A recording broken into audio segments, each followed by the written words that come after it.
கரூர் மாவட்டம் அரவக்குறிச்சி தொகுதியில் சட்டமன்ற தொகுதி தவேக வேட்பாளர், அ.பு.ம.மு.க வேட்பாளர், விடுதலை களம் உள்ளிட்ட 3 பேர் வேட்புமனுவை வட்டாட்சியர் அலுவலகத்தில் தாக்கல் செய்தனர். தமிழக சட்டமன்ற தேர்தலுக்கான வேட்புமனு தாக்கல் கடந்த 30ஆம் தேதி தொடங்கியுள்ள நிலையில், கரூர் மாவட்டம் அரவக்குறிச்சி சட்டமன்ற தொகுதியில் அரசியல் களம் களை கட்டியுள்ளது.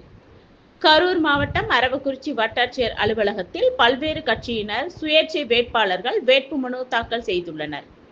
இன்று தமிழக வெற்றி கழக அரவக்குறிச்சி சட்டமன்ற தொகுதி வேட்பாளர் கார்த்திகேயன் அரவக்குறிச்சி வட்டாட்சியர் அலுவலகத்தில் ஆதரவாளர்களுடன் வருகை புரிந்து மாவட்ட செயலாளர் மதியழகன் உடன் வேட்புமனுவை தாக்கல் செய்தார்.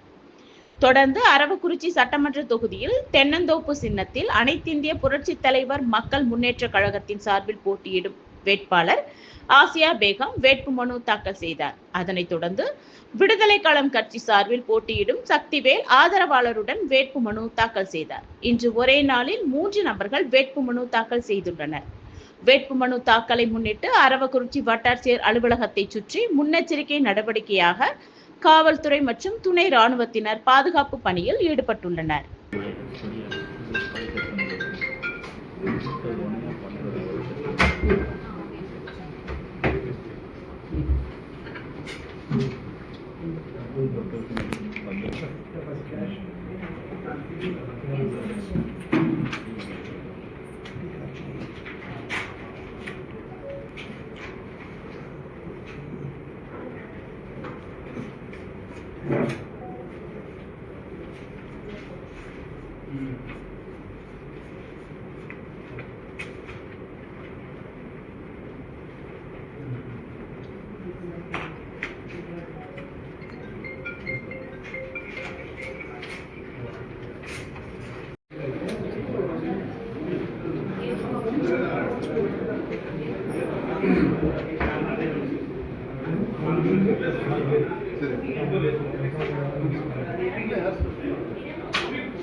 செக் பண்ணி பார்ப்போம்.